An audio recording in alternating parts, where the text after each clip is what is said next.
संजय जी, बिहार में जो भारतीय जनता पार्टी जिस तरीके से अभी कुछ महीने पहले विपक्ष में थी, उसके बाद फिर नीतीश कुमार साथ में आते हैं और ये अलायंस में आके सरकार बनाते हैं, और अभी जो जिस तरीके से चल रही है, सम्राट चौधरी लगातार अपनी पगड़ी बांध के चलते हैं कि नीतीश कुमार को मुख्यमंत्री पद से हटा के ही मानेंगे, ये ठान के बैठे हुए थे।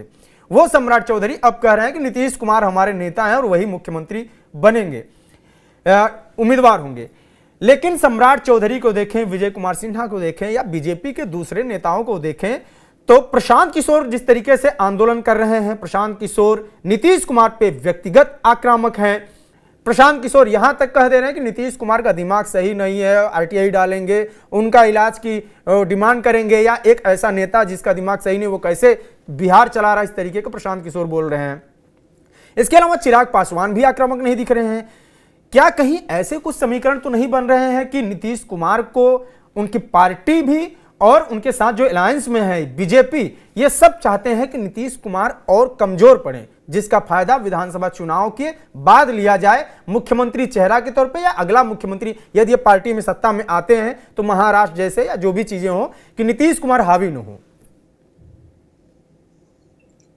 देखिए, मुझे ऐसा नहीं लगता है, क्योंकि भारतीय जनता पार्टी को इस बात की समझ है कि इनके 12 सांसद जो हैं वो हमारे लिए कितने आवश्यक हैं।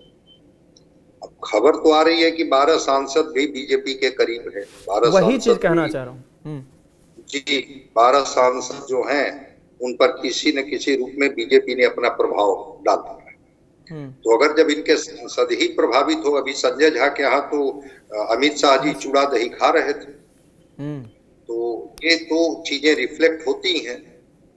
और रह गई बात कि मुख्यमंत्री को लेकर के, तो बीजेपी कहाँ कुछ साफ बोल पा रही है।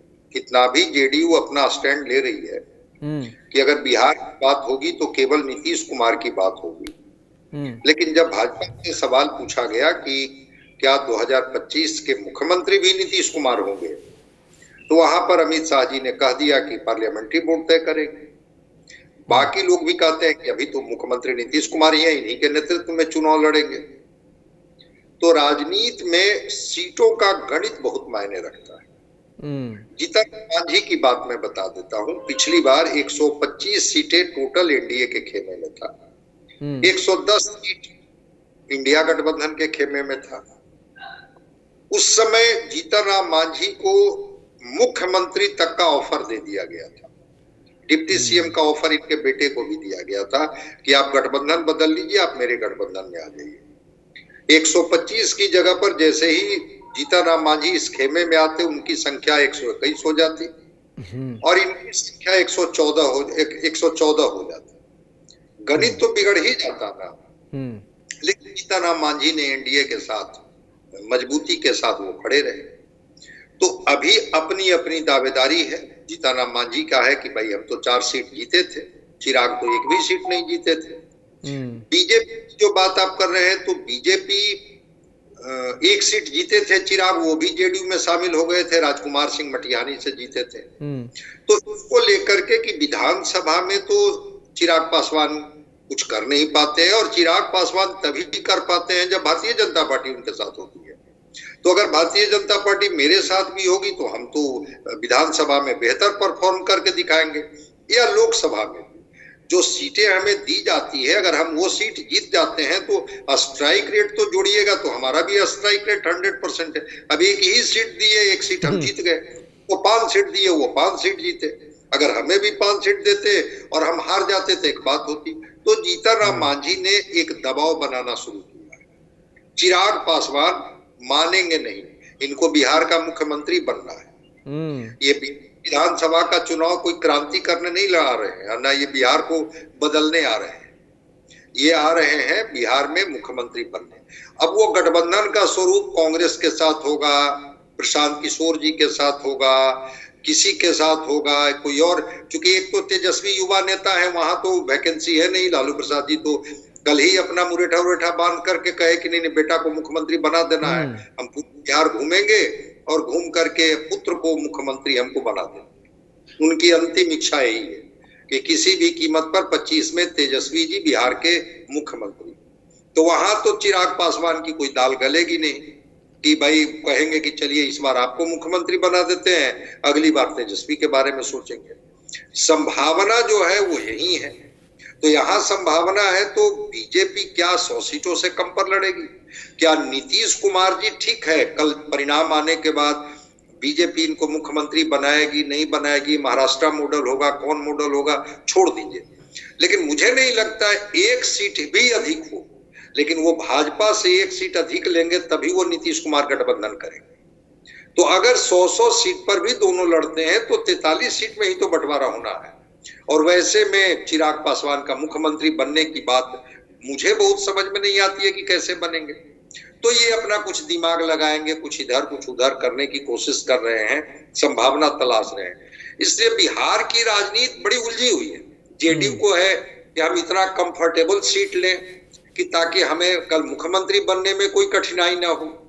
बीजेपी को है कि कम से कम हम उतना पर तो लड़े ही कि हमारी पार्टी मजबूत हो और कल कोई समीकरण बदलने की बात हो तो हमारे विधायकों की संख्या इतनी अधिक हो जिसकी वजह से हम उस दिशा में कुछ सोच सकें। जीतनराम मांझी, चिराग पासवान, उपेंद्र कुशवाहा अलग अलग कर रहे हैं। और अभी तो देखिए ना बहुत कुछ, अब पारस जी चले गए उधर। अब पशुपति पारस के बारे में मैं देख रहा था खबर की बस आधी रात में सब तय हो गई कि उनको कितनी सीट पर लड़नी है, कितने टिकट मिलेंगे, क्या होंगे।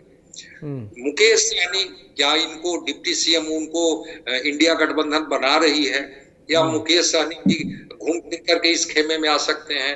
तो बड़ा उलझी हुई है बिहार की राजनीति। अभी कौन कहां खड़े हो जाएंगे 4 महीने के बाद, अभी तो सीट के लिए पोस्टरिंग शुरू हुआ है कि कम से कम अब जीतनराम मांझी 20 सीट से शुरू कर दिए हैं। चिराग पासवान कहेंगे कि 60 सीट कम से कम हमको मिलनी चाहिए, हमारा स्ट्राइक रेट देख लीजिए। अब पिछली बार गठबंधन भी टूटा था इसी तरह से, वही गणित बताते कि 6 लोकसभा तो कम से कम 36 तो हमें मिलनी ही चाहिए सीटें, और वो 36 सीटें अगर इनको मिलती तब ये शायद गठबंधन में रहते, नहीं तो फिर तो ये ऐसे हनुमान हैं जो केसी त्यागी कहते हैं कि अपनी ही अयोध्या में आग लगाते हैं। तो फिर ये क्या करेंगे, इधर रहेंगे उधर रहेंगे, मुख्यमंत्री बनेंगे। बड़ा अभी जो बिहार की राजनीति है उसमें थोड़ा और तस्वीर साफ होने दीजिए। अभी तो दावेदारी शुरू हुई है सीटों को लेकर के। सीट के बंटवारा होते होते कौन कहां खड़े होंगे, किसके साथ खड़े हो जाएंगे, चूंकि सबकी महत्वाकांक्षा है बिहार के मुख्यमंत्री बनने की। नीतीश कुमार चाहते हैं कि हम मुख्यमंत्री रहें, बीजेपी निश्चित रूप से चाहती है। अब विजय सिन्हा तो बोल ही गए कि भाई अटल जी की आत्मा को तभी शांति मिलेगी जब बीजेपी का मुख्यमंत्री होगा बिहार में। इधर चिराग पासवान कह रहे हैं कि भाई मैं तो बिहार विधानसभा का चुनाव लड़ूंगा और ये जो मंत्री पद है उसको मैं लात मार दूंगा। बिल्कुल लात कीजिए भाई, इसमें कहाँ कोई आपको रोक रहा है। उधर ये प्रशांत किशोर अलग क्रांति कर रहे हैं, वो अलग घूम रहे हैं कि 243 पर लड़ेंगे और एक बदली हुई व्यवस्था की सरकार हम बिहार को देंगे। देखिए, इंतजार कीजिए क्या समीकरण बनता है।